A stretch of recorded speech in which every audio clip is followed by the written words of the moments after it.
Sir, the possibility of successfully navigating an asteroid field is approximately 3,720 to 1. Never tell me the odds. Hello, this is No, and I believe that if you take cranberries and stew them like applesauce, they taste much more like prunes than rhubarb does. Welcome to the After Effects Kickstart podcast. This is the first of the History of Motion Graphics podcasts that Joey and I will be doing. I'm really excited about this series, and I hope that all of you are really going to get something good out of this. Before we start today's episode, I just need to explain how this is all going to work, okay? So each week, Joey and I are going to be talking about a series of classic, quote-unquote, historical motion graphics pieces that chronologically run from 1995, up to about the recent present. And we'll be using those as the basis for a larger discussion about the history of the industry, the craft of motion design, and definitely the technological advances that made it all possible. It would definitely be helpful, therefore, for you to watch the pieces first before listening to the discussions. They're all laid out for you on the PDF, just so you know what the heck we're talking about and you can kind of picture in your head what we're discussing, okay? So, generally speaking, Joey will be taking on the role of the tech nerd, and I'll be taking on the role of the art nerd, but we'll mix it up and both of us will definitely weigh in on all the subjects. I'm hoping this is a really fun, informative discussion, and not just listening to two old men wax nostalgic about things that happened 20 years ago. In any case, episode 1 is really fun. We start right at the beginning, what I'm calling the early experimental phase, and take a nice trip back through all the old technology, through the ancient versions of After Effects, and definitely get into some of our early favorite work. So enjoy! We are here talking with Joey Kornman, and we're going to have an awesome time talking about the history of MoGraph. Let's jump into it and talk about the year of 1995. This is the year that we're going to start this history at because two important things happened that year. One, Adobe released their first version of After Effects, version 3.0, after buying it from Aldis, I believe, who bought it from Kosa or something. And the other thing that happened in 1995 that's really important is that a seminal title sequence came out, which is the 7 titles by Kyle Cooper. This is kind of largely credited to being the first modern motion graphics piece in some sense. Would you say that's true, Joey? Absolutely. It was probably the first piece that came on my radar, although in 1995, I was only 14, so I'm not sure I could have actually gotten into C7 without like my parents or something. But it's funny, you mentioned the early days of After Effects, and I'd like to point out to the students that the first version of After Effects actually wasn't called After Effects. It was Kosa, and then it had some other name that like is lost to history. But essentially, the only capabilities it had are the capabilities that the students have learned so far. Like you could make some layers and you could move them around, and that was about it. And by the way, just like a quick note for the students too, Adobe After Effects has an amazing Wikipedia page with the code name that the developers used for each version. And just so you know, it's an interesting bit of trivia. The first version was codename Egg. There you go. For what it's worth. I love that After Effects wiki page. But I thought so I thought the 7 titles when they came out, they blew everyone's mind, even if you weren't really into motion graphics. Yeah, and they still look incredibly modern today, which is not necessarily the case from all these early motion graphics pieces. I mean, really, Kyle Cooper basically set the template here for every horror movie title sequence that's been done since, basically. I mean, I was just looking at the Walking Dead titles, and it's got the same exact rhythm, which is this kind of slow, fast, slow kind of shock thing with close-ups. I mean, he really, this has been the style of every horror film basically since. Not that this is technically a horror film, but it had that kind of titles. And, I think part of it, which is so genius, was Kyle Cooper's decision to make the titles look as if they were made by the killer himself, right? We're sort of like in the head of the killer, scratching at this film and kind of seeing the violence that's going on inside of his head. And that's just an amazing conceptual leap, I think, to have come up with. Because Kyle had done titles before. He was working at RGA, and he did some pretty notable title sequences even for like Dead Presidents and a bunch of big movies. But this is the one that really changed everything for him. And after this, he started Imaginary Forces, I believe, kind of basically off the success of this as well. Now, we should point out, and this is probably more of a Joey thing, but none of this was actually done in After Effects. Right. And I want to just take a minute just to pay respects to Kyle Cooper. If you have never heard that name before, he's kind of one of the godfather of motion design in a lot of respects. And go look at his IMDb page. I mean, he's been involved with some of the best title sequences that have ever been produced. But, in terms of so my role in this conversation, what I'm going to attempt to do is try to place these pieces of work in kind of a technical perspective. So those 7 titles were almost certainly not done on After Effects, because at the time, After Effects was only 2 years old. Right. However, here's the interesting thing.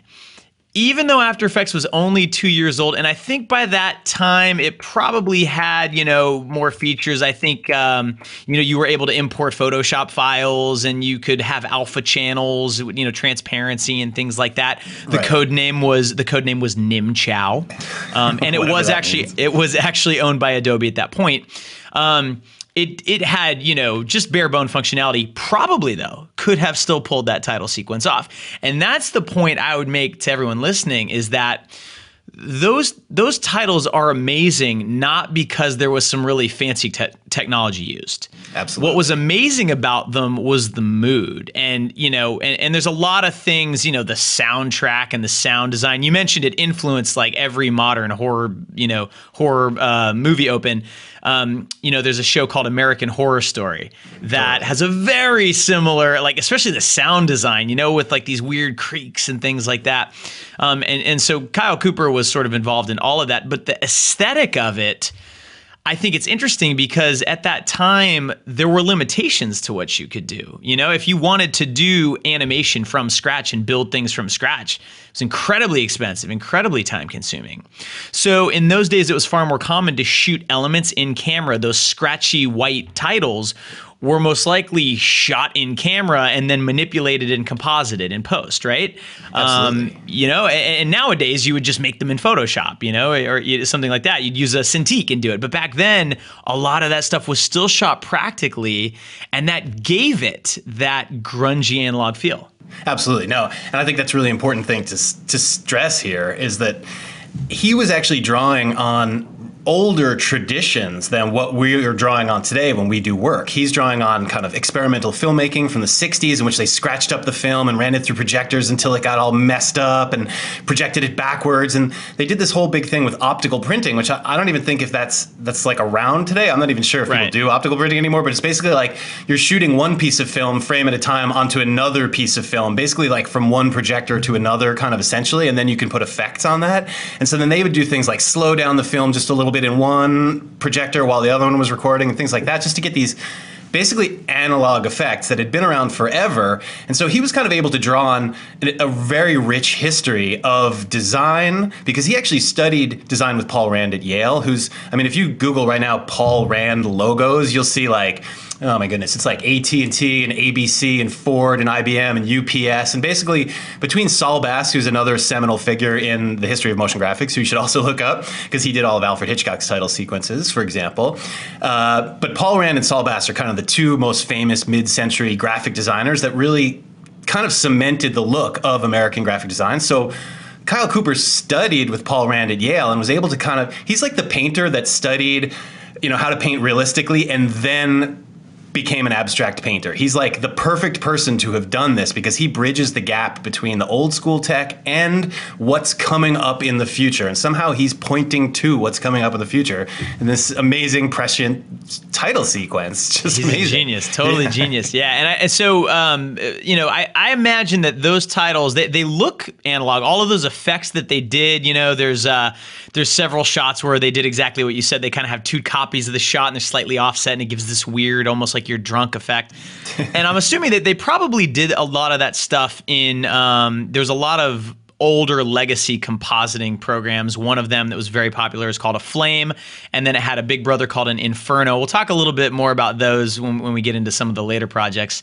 But one of the things there's two things I want the students to recognize about this piece. So one is it feels very grungy and very analog. And the truth is, it's actually kind of tricky to get that look in After Effects. And because After Effects is a computer program, it makes things perfect. But if you shoot something optically, if you scratch it into film by hand with a pin or something, it's not perfect. And that aesthetic, it kind of went away for a little while, and then it came back because people realized it looked so good. And a lot of things that animators and compositors do nowadays in After Effects is try to make things look like the 7 titles, but using the flexibility of After Effects to do that. And that's that's really fun kind of dichotomy.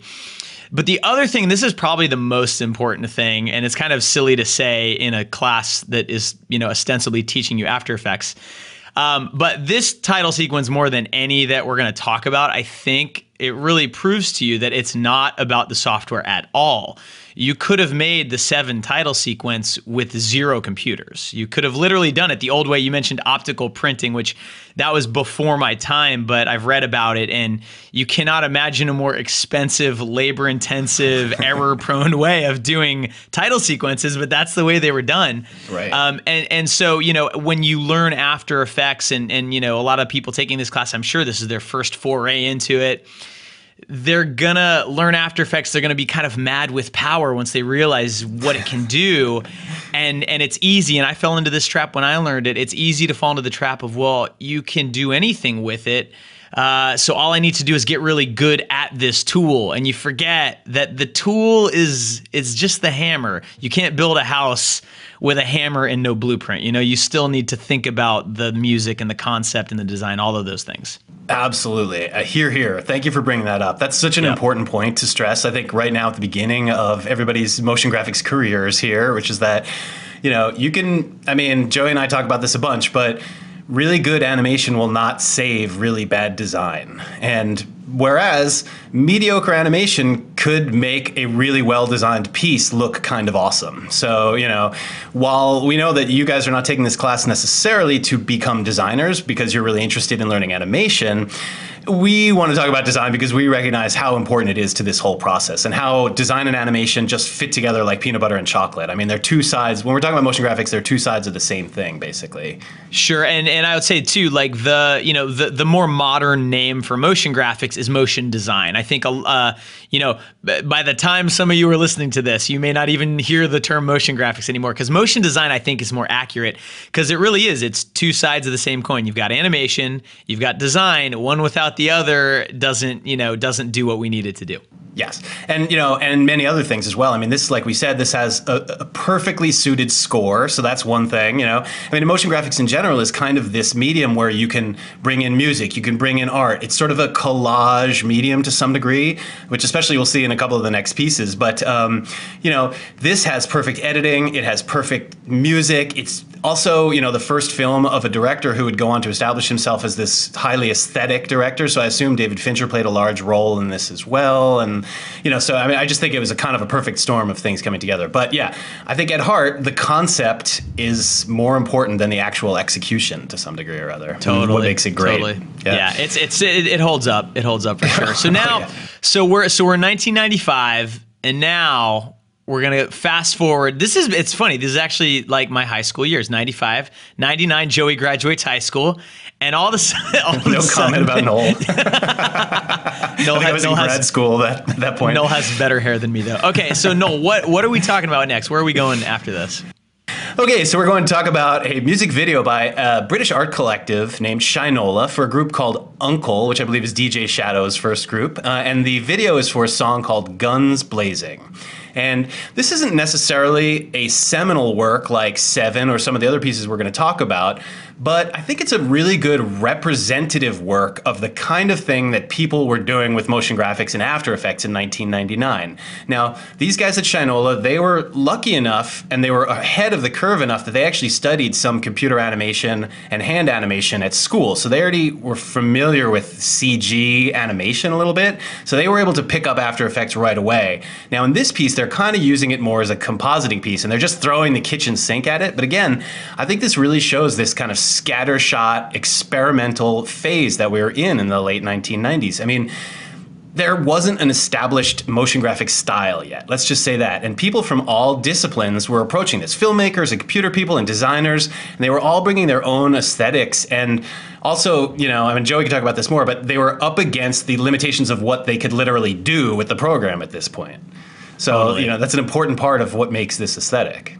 Sure. All right. So we're in 1999. And I'm looking up the code name for After Effects at that point. There were two releases. One was E-Beer and one was Batnip. And we skipped over Dancing Monkey in 1997. So, all right. So at this point, After Effects finally got 3D layers. Now, 3D layers, you probably haven't gotten to that feature yet in the class, but it essentially lets you move your layers not just up, down, left, right, but also forward and backward, and you can add a camera and move the camera around. It changes your whole scene. It turns After Effects into sort of a faux 3D app. And they added this feature, and so you can kind of see some of this. You'll see these things where things look like they're kind of moving around in 3D, but they're still really flat. And it was really interesting to me to go back and watch this piece, because I think when I saw it originally, I didn't see it in 99, but I saw it, I don't know, probably 2 or 3 years later. And when I saw it at the time, I thought, that is amazing. How did they do that? And now it doesn't really hold up. No, It's amazing. I feel like I could do this piece now, kind of. Well, yeah. I mean, by the end of the class, every single person listening is going to be able to do that piece. But at the time, it was groundbreaking. So you sort of had 3D layers. You could kind of move things around. But what's interesting is, so nowadays in motion design, it's really clear what it takes to make a good piece. It's good design. It's good animation. Back in those days, it wasn't so clear, right? I think there really was this idea that you could be a quote After Effects artist and be great with After Effects and a wizard with After Effects, and that's all it took. And that's all you needed, absolutely. And that's all you needed. And now this piece has some good design in it. It's got some interesting, it doesn't have animation the way you think of animation, but some of the things they're doing are really good. The way they're drawing your eye and tracing it across the frame and things like that. But what's interesting is that at that time, if you were a good animator, someone who actually understood animation and could animate well, you were not using After Effects.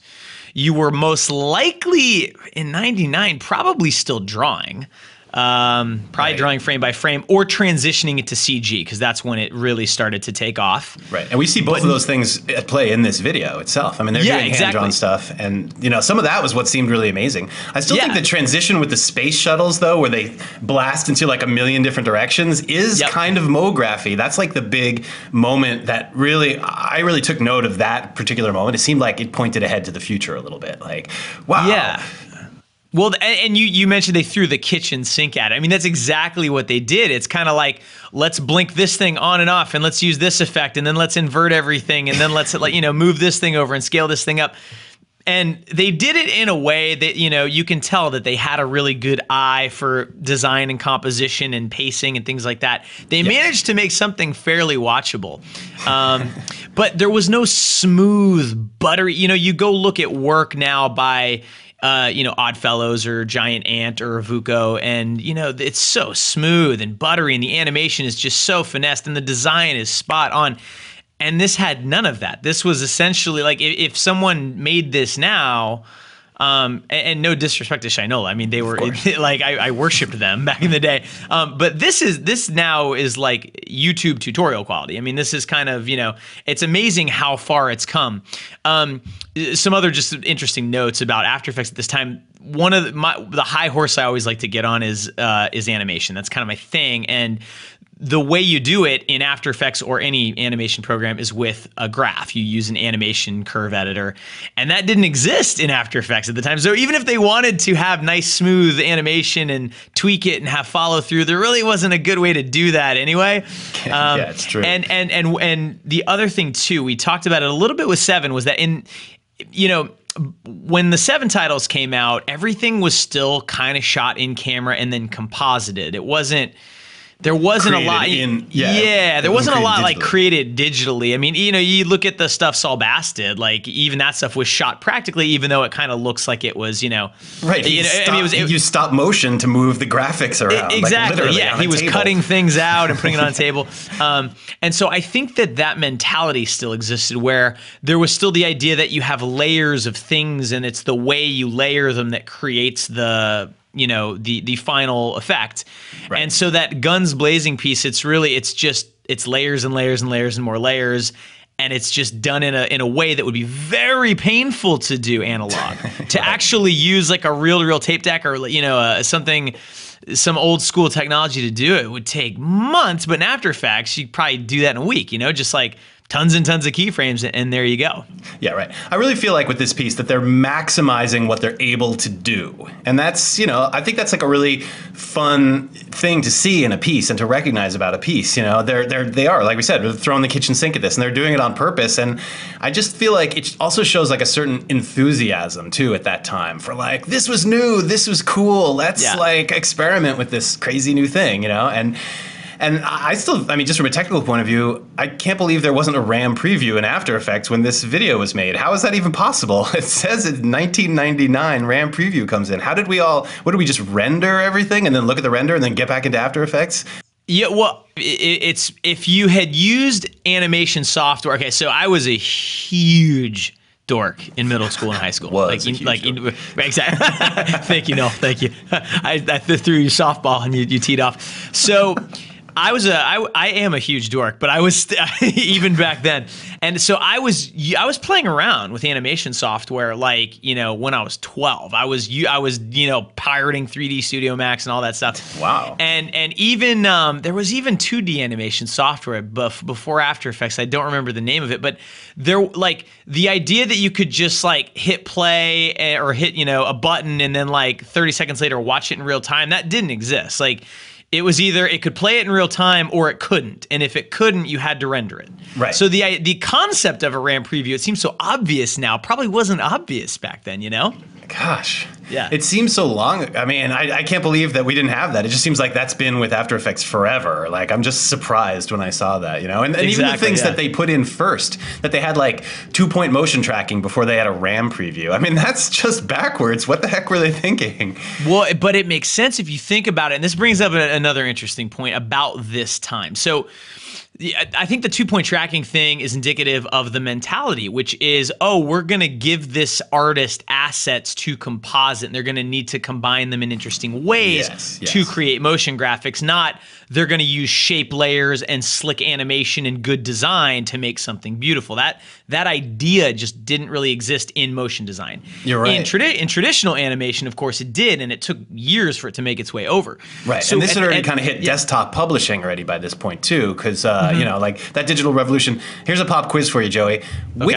Which product came first, Illustrator or Photoshop? That's a good question. I would guess Photoshop. Yeah, that's what I would have guessed too, but I just looked this up and it's wrong. Illustrator came out 3 years before Photoshop. Isn't that surprising? I had no idea. Wow. Yeah, Photoshop 1989. Illustrator is 85, 86. Did I say 89? I said 89, right? Okay. Yeah. Wow, that's amazing. That's amazing. Yeah. I know, it would have seemed because I was thinking, okay, when they built After Effects, they basically were all right, we have Photoshop and we're going to sort of start with Photoshop and then layer in these things. And you could see early on they're bringing in transfer modes and stuff like that from Photoshop. But yeah, the shape layers and vector stuff didn't come till much later in the After Effects development in any case. Yeah, exactly, and that all came over from Illustrator. So, so what I wanted to say was that in that era, in right at the turn of the century, sounds weird to say that. After Effects was still seen in the industry to ad agencies and clients as a toy. It was not seen as a serious piece of software to be used on high-end jobs. Right. And so the software that was used, that I was exposed to, was a product that it's now owned by Autodesk. It used to be owned by Silicon Graphics. And it's called Flame. And there's a few versions of it. There's a version called Inferno, which I think costs more money. There was Flint for a while. There was different iterations of it. Smoke was their editing app, but it could do some compositing. It was very confusing. But A flame back in 1999 would probably run you $200,000 to $500,000. It was a turnkey system. You had to buy the whole thing from them. The drives, the computer, the monitors, everything came together. It required special hard drives. You couldn't just buy your own. If you wanted to network two of them together, you had to buy their thing, which was $30,000 or something. Right. Plugins. There was an interesting period where you could buy a plugin for a flame and the same plugin for After Effects, and it would be 10% the price for After Effects for the exact same thing. Wow. But anyway, a flame artist, and the way flames were set up back then, they've changed since then, but flames were not designed to be animation tools. They were designed to be compositing tools, really easy to key and track and combine and color correct and mask and do things like that. And it was really fast. And because they were so expensive, you tended not to have very many of them. And because you didn't have very many of them, you tended to find the best artists you could for them. So the best artists happened to be working on flame. And so the work coming out of the flame always looked better. Right. Not because it was a flame, but because it was a flame artist who was like in demand, and boy, did they clean up. Some of them. Oh, they got paid well. Some of them would charge. I worked with one, he charged $1,500 a day, and he would get flown from LA to Boston to work on stuff. Yeah, they were like these celebrities. You'd go in the room and like you had to like bow down to them practically, and you had to talk in like a hushed voice when they were working and stuff in the room. And it was like a big deal being in a flame session back then. Oh, absolutely. And they were magicians. I mean, like to this day, magic. There are still flame artists out there. And a good flame artist who's been on that software for 20 years, I mean, they can do almost anything. Yeah, but at the powerful. time, there weren't animation tools in it the way there are in After Effects now, right? Right. And this is actually kind of cool because I feel like this space that you're talking about, this created a space for people like Shinola and MK12, who we're going to look at next, to play around with this toy that nobody was really taking too seriously at the time and start to make some really awesome work on it and start to change people's minds about that kind of thing, you know? And, yes. And then with, you know, let's talk about MK12 a little bit. I mean, these guys, they're... You know, like we were saying, the work that they did at the start that got them really famous was all personal work in a certain sense. They were using After Effects and probably other software to create, design, and animate it a little bit for clients. But all the pieces, including this softcore sweater porn, I believe it's called as a typo, which we're just going to call sweater porn, I think, because it's a little bit easier to say. But yes. You know, this piece at the time, it just completely it was not done for a client. It just blew everybody away. It just sort of dropped on the scene like, here's this perfect enigma, right? Like, how did they make it? And, you know, why did they make it? And it just seemed so revolutionary at the time, I think. Like, not only the techniques, but also just the idea of making something like this. And, you know, like Joey was saying, nobody was using this tool for anything like this at the time. And these guys really came out and just started doing it. Yeah, it's funny. If you ever, you know, anyone listening, if you ever talk to motion designers of a certain age, let's say, I don't know, you know, born after, or like born before 1988 or something like that, right? Then there's a kind of a nostalgia about this period. At least maybe I can't put words in Noel's mouth, but like no, absolutely, you're 100% right. Yeah, this like is when we were like all really excited about it, and also this was when it was starting, so there was this enthusiasm and energy, like we're saying, Right. And these guys really tapped into that a lot and helped push that forward a lot. I mean, you know, I think like Shinola in some sense, they were also a collective, which it's hard to think about this now, but in the late 90s, everybody wanted to be in a collective. I'm not quite sure why. I was even in one. And the idea was like, you could have like 10 guys and you could all bring each other work, or 10 not guys, but 10 people, you know, and you could all bring each other work, and you could work on, like, if one person got a job, we could all like work on this thing and do our little area of specialty. And, you know, even if like I did a job, I could get you a job if I had too many jobs. And this idea of a collective was a really big thing back then. And, you know, that actually, it's interesting because so what I was going to say was that, you know, a lot of the MK12 kind of golden year era stuff, the way you'd find out about it was really, there was one website that everyone went to. It was called MoGraph.net, and it's still there. And you know, if you've never been over there, it's not very active these days, but all these posts are there from, like, you know, you can probably go find the post where MK12 posted 4D softcore sweater porn, right. and see the reactions. Like I saw their work first at a film festival, at a theater, right? I mean, there was this thing called the Low Res Film Festival, which then the next year got renamed as Res Fest. I don't know if you remember Res Fest, but there was also Res Magazine. This is a 90s thing. I know I talked to Ben Raditz about this because they actually did he's the one of the lead designers from MK12, and they actually did the opening sequence for the first Res Fest, which was kind of like this, I don't know, like it was weird experimental filmmakers and early CG people and just kind of like people who photographed lights with like long exposures or just like anything, you know, and they stuck it all together. And there's this magazine called Res, which at the time was like very influential. It was kind of the motionographer of its time. And they like, remember when like Waking Life came out and that was like digitally animated and like they had a big feature on that guy and blah, blah, blah. So yeah, this is kind of 1990s. Yeah, this is definitely like a nostalgic period of time. But the whole vibe at that point, because, you know, you got to remember at that point, there was no YouTube, there was no Grayscale Gorilla or School Motion, or, I mean, I think there was lynda.com, but it wasn't what it is now.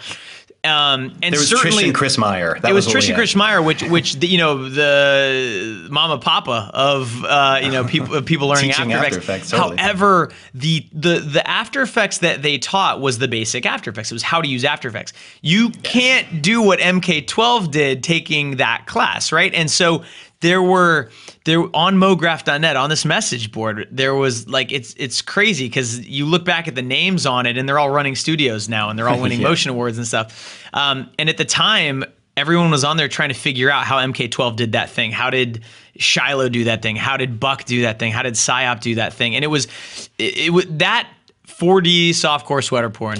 When that came out, that was the first piece that I saw that I had absolutely no clue how they did it. At the time, I'd been using After Effects maybe for, I don't know, like 4 years. You know, you look at that Uncle Guns Blazing thing, right?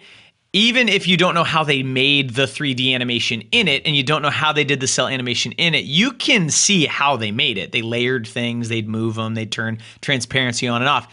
That's true. That MK12 thing, there are moments in there that to this day I'm not sure how they did it. Exactly. It's very tricky. Yeah, that 3D effect, I mean, that'd be hard to pull off today. Never mind, you know, 16 years ago.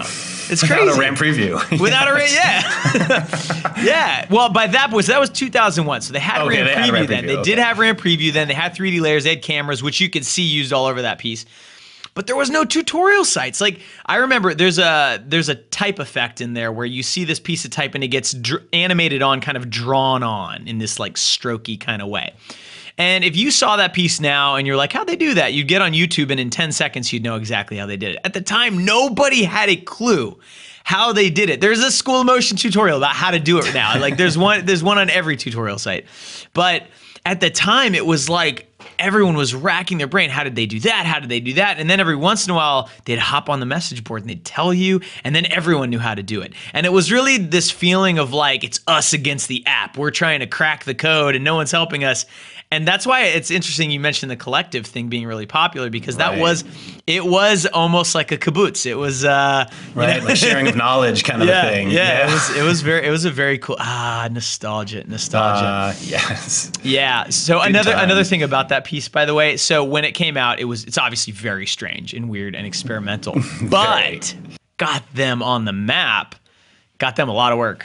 Big time. And this is the thing, is like they successfully made personal work that brought them. I mean, then they did like James Bond title sequences a few years later after that. I don't know how, I might be conflating that timeline a little bit. It wasn't that long after. It wasn't that long. I mean, I think also with MK12, and I don't know, tell me what you think about this, but I think they were the first American animation and motion graphics studio that brought like a fully American perspective and aesthetic to this. They weren't British. They didn't have that British grunge thing that was going on at the time with Tomato and Shinola and all those groups. They had a clean retro look that was based on like Americana from the past, right? And I think that really taps into something for all of, for people who are American, or maybe for everybody, I don't know, but like they really carved out that look for themselves, and they've stayed with that look. I mean, the whole time, basically. They really found their voice early on. And I think that's amazing. There is something interesting about that, too, because, I mean, that retro aesthetic, it became their thing, and it wasn't just the look, it was also the sounds they would use. Yes. The typefaces, I mean, everything. The kind of imagery. Yeah. And so this is one of the interesting things. So when I was, I think in my second year of working professionally, I was mostly just editing. I actually edited a spot for Pergo floors. I don't know if they're still around, but they're like these laminate floors you could buy. And the ad agency insisted that the end title card be animated by MK12. And so they did this really cool thing that for Pergo floors. And notice you don't see that on their website. It never ended up on there. And so this was one of the first things that made me realize, because I always wondered, I'd look at that softcore sweater porn thing and I'm like, that must have taken, at least 3-4 people like a month or two. I mean, it's just a ton of work to do it. Why the hell are they doing it? Like, right. I get that we're artists and I get that we like to make stuff, but like to make something that long, sustain that much effort for just to get it out there and no one understands it but you, it didn't make sense to me until that Pergo floor thing that they never put on their website, because I realized that it's the cool, weird, wacky personal projects that get you the high paying. That Pergo floors job, I don't know what the budget was. I mean, the editing budget was really high. So like I'm guarantee they did well on that. Right. And they wouldn't have gotten that without Ultra Love Ninja, which I think was the inspiration that the agency said, oh, we like this thing. Right. So yeah, so that's another lesson for everyone listening is you're going to be doing professional work at some point, and it's generally not going to be your sexiest, most fun, cool work. And clients want to see that stuff. So that's the stuff you have to do on your own time, or book yourself for 2 weeks to do something neat in order to get those boring jobs that pay you lots of money. Yes. This is totally true. This is absolutely true, 100%. You have to make your own work, and you have to keep finding your own voice. I mean, especially if you consider yourself a designer or somebody that wants to create your own work, a director, essentially. Even if you're not an illustrator or some great designer, and you're not professionally going to kind of do that, I still think even if you're going to work in motion design, you still need to know a bunch of things about design. I mean, I think you have to have a general sense of placement and composition and color and those kind of things as well. But we're not all going to become MK12, but certainly it's something to reach for sure. And I guess some people listening to this class, they might be amazing designers and could take this animation knowledge and go on to do really, really well with it. So yeah. And I think I want to repeat what you said earlier, which is you can save bad animation with good design, but not really the other way around. And the animation in this piece, in the sweater porn piece, I'm going to call it the sweater porn piece. It's not bad, but it's not smooth or good. It's not like you don't notice it. It's not like, oh wow, that's really good animation. Some of the pieces that we'll talk about in later episodes of this podcast have amazing animation in it. Like the movement is beautiful. Yes. Never mind what is moving. The movement's beautiful. But in this piece, that's not the case. But it's the design and the idea is so cool that it almost doesn't matter. In fact, it doesn't matter in this case. Right. And although the movement's pretty unexpected, I will say. Like it kind of moves in ways that you weren't expecting, and I think that's part of the charm too. It's not necessarily like really smooth, but I think actually MK12 has the leg up over Shinola, for example, at this period of time, because not only they're all great designers, but I feel like MK12, they were good animators to begin with as well. Even with the limited tools, they knew how to push that animation forward. I mean, these 3D layers, I mean, how recently had they even put 3D layers into After Effects? And then suddenly they're doing the last version, Yeah, I mean, they took that and they knew exactly what to do with it right away, which is, I mean, so they're not just great designers. I think they really are also amazing animators too. Yeah. Well, the way I would describe their animation, I guess when I'm talking about animation, I'm talking about like the traditional idea of it where you're following certain principles and things move and they ease and they fall and they overlap and things, where you can literally take a dot and move it around in a way that makes you go, ooh, that's nice, right? That's not what they're doing. What they're doing is, that's a good word you used, unexpected. It's weird and it's cool and it's interesting, but it's kind of like what Uncle did with the, the guns blazing thing, or what Shinola did. Like, there wasn't easing and smooth animation, but it was kind of cool what they did with it. Right. It almost gives it like a low frame rate look or something because it's so like chunky and linear. What MK12 and to this day, I mean, they're still like masters of, is they are clever with the software. Really clever. Like the effect that I'm sure all the students are wondering how the hell they did it is that thing where images kind of extrude out in this weird way 3D. And then become 3D. And the only way that I could think to do that, I'm sure this is how they did it, is you take that image into a real 3D program. So they didn't just do that in After Effects. They did that in a 3D program. And they pushed shapes through a texture that it was stuck to, so it made these weird things. Then they'd render out a frame of that, and then they'd use that as a 3D layer inside of After Effects, but then they'd seamlessly transition back into a 3D animation. And that kind of stuff, that's done all the time now, transitioning from 2D to 3D, After Effects to Cinema 4D. Back then, that was such a pain in the ass. And it was like, if you did that in your spot, it automatically elevated it to have 2D and 3D playing together. Was so hard. And now it's much easier. It's still not that easy, but back then it really was expensive back then. Yes, it was rocket science. And they just the way they used mats and effects, and they would just figure out ways to hack the software to do things no one had ever seen before. Yeah, and, even that little animation at the end of the needle point, putting their logo on that pillow, actually at the time that looked really awesome. I think it looks a little bit jippy now, but now there's probably 100 tutorials about how to do the exact same thing. But at the time, they had to invent that. They had to figure out how to make that look. They had that idea, and then they had to sit there and fiddle with After Effects and make that happen somehow. They had to fiddle with it, and they had absolutely nobody they could ask. There was no other person on Earth that could help them. That's true. They were the authorities. They were the authorities. That was the amazing thing. And what I love about MK12 too is that probably put a lot of pressure on them after that came out and it blew up the way it did, and everyone and all the motion designers are looking at it, all the MoGraphers.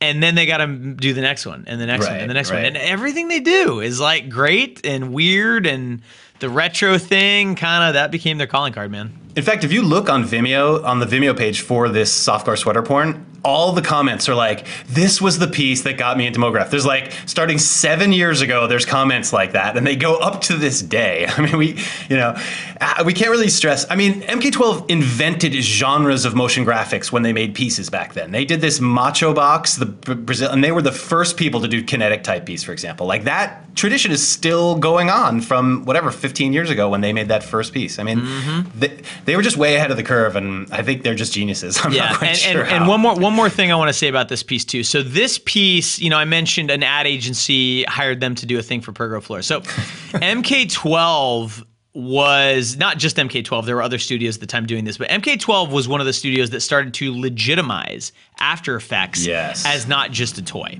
Yes. Because the truth was, you couldn't animate. You could make 4D softcore sweater porn in a flame, but After Effects is a much better tool for it.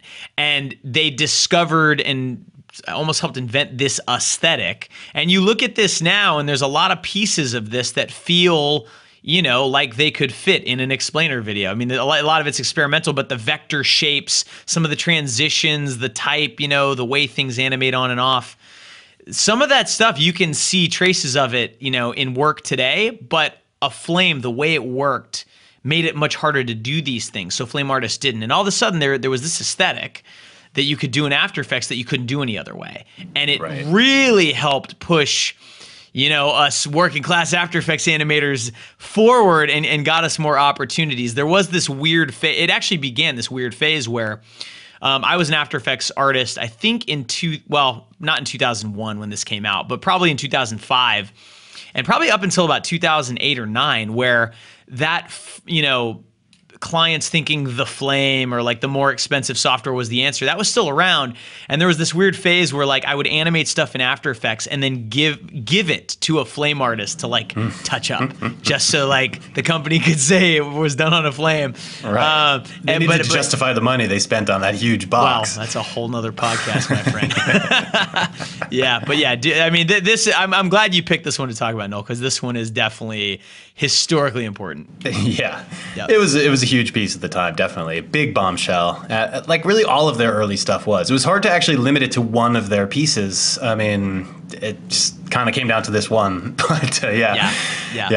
You should definitely check out everything that they've done if you've never heard of MK12. Of course, including the opening for our class here. Woohoo! Boy. All right, well, that's awesome. And those are 3 amazing pieces. I think that's going to really start this podcast out well to have talked about these. This is kind of the early experimental phase that we're talking about now. I don't know. Is there anything else you want to add into this, Joey? Well, I think I'm excited to get into the next episode because, the capabilities of After Effects improve, the technology improves, computers get faster. All these things start to happen, and so you'll start to see the work gets a lot more polished. Yes, exactly. It gets a lot better from here.